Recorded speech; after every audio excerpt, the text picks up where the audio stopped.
Forward to getting back out there, round two, playing DePaul. Obviously DePaul was our first Big East game of the year up at their place. We were fortunate enough to go, come away with a victory there. We know we're going to be tested tomorrow night. I know we're going to have a big-time crowd here, it sounds like, which will be good for us. Be a ton of energy in the building.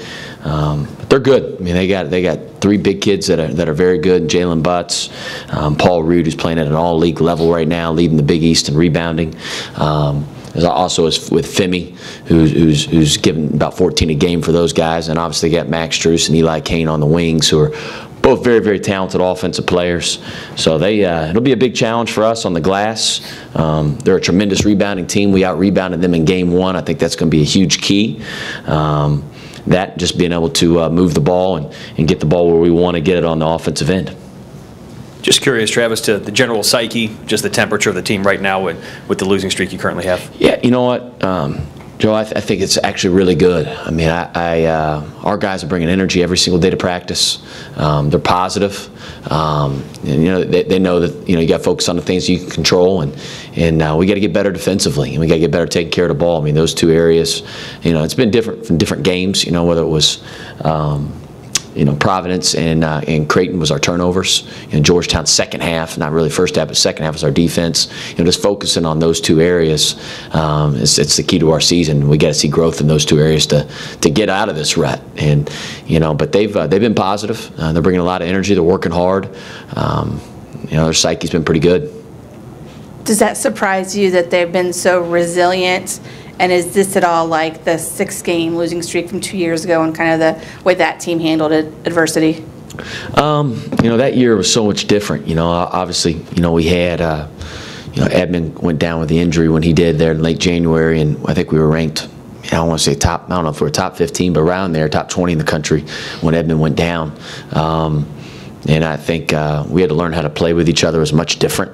All of a sudden, Quentin went from playing about 10 minutes a game to playing 39 minutes per game. And so it was different. It's a different feel. I think that year, our team thought that maybe we could see the NCAA tournament was slipping away, before we won at DePaul.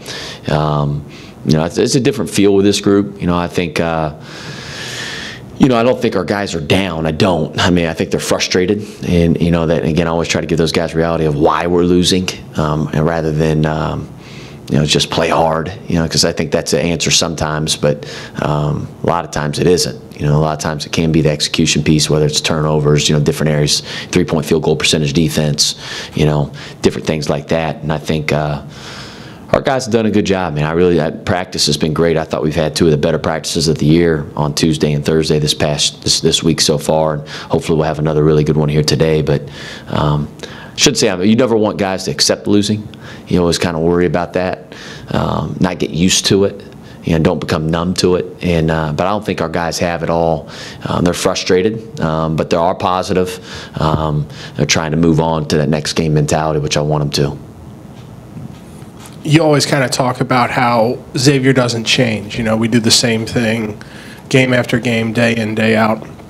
When you're preparing for another team and you're watching film on them and scouting them, how much is a part of that process thinking about the other team doing the exact same thing to you? When you're preparing for a team, do you think about what they're looking at when they look at Xavier and what they might try to do, and does that play into your game plan? Yeah, you always kind of look at how they're going to attack us, from both offensively and defensively.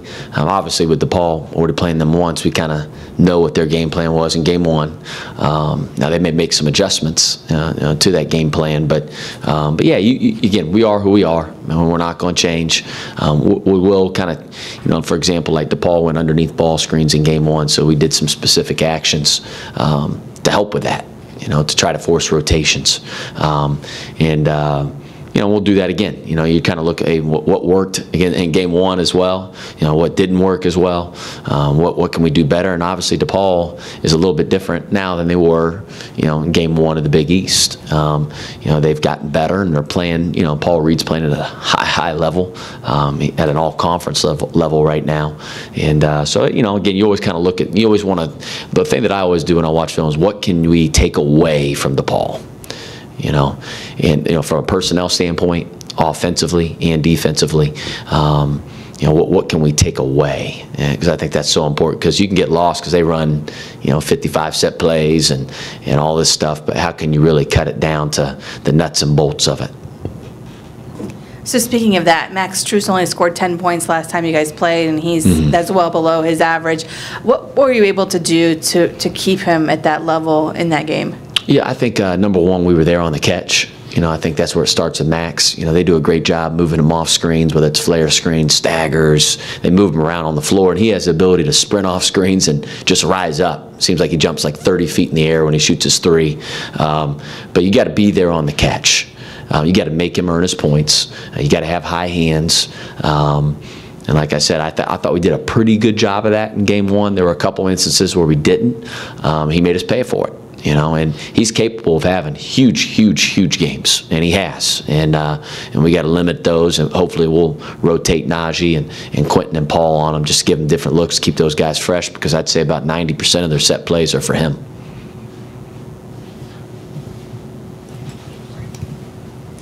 When I asked earlier, we talked a little about the team and their psyche. I'm curious of you, in your first year, and I'm sure any coach in their first year wants to have great first impression, go out there and do great things, and I'm sure you had visions of what you wanted this year to go. And look, you get hot, things change, but how are you personally handling what is, I'm sure, a difficult season and trying to keep guys up and trying to keep things positive? How are you personally digesting all of this? For me, it's just to take that next day. It's you just take it day by day. You can't get too high or too low. It's like I told our guys, you're going to get the same guy every single day, regardless of what goes on, whether we're on a win streak, losing streak, lost a close game, got blown out. I'm going to be the same guy. And, I'm going to prepare for every game just like it's the last game. And, so as far as that goes, man, honestly, I'm doing fine. Obviously, you always want to win. You want to go undefeated. You want to, get to a Final Four. But it's not going to happen all in one day. So I'm doing fine with it. You just got to deal with what's right in front of you and focus on the things you can control.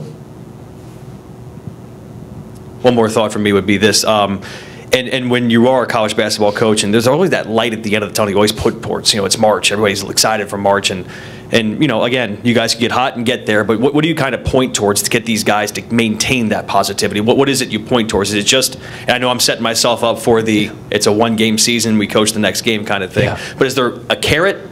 Is there a light at the end of the tunnel you're pointing these guys towards? I just want to see growth. I mean, I hate to say it, but I just want to see growth. And it's like I told our guys, like if I see the growth in each guy individually, and we have to own the development of our players every single day, as a person, as a player, and as a student, then the results will speak for themselves. But there's always hope.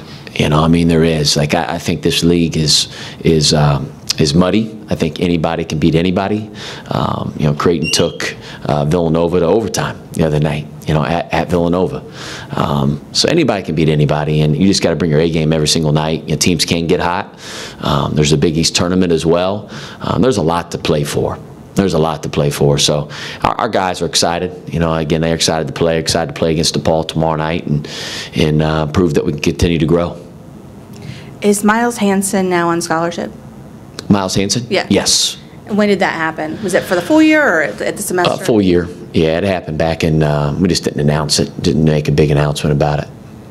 And just nobody really sees what he does because they don't go to practice, but how does he help your team as a practice player? In a big way. He knows one speed, and that's 1,000 miles per hour, which could be his biggest blessing and curse as well as a player. He goes really, really, really hard, and he is very athletic, and he's strong. So he makes our guys have to go hard. You have to. If you're not ready to go against Miles, he'll embarrass you just with his effort, with going to the glass defensively. He can guard multiple positions. He really helps us in practice.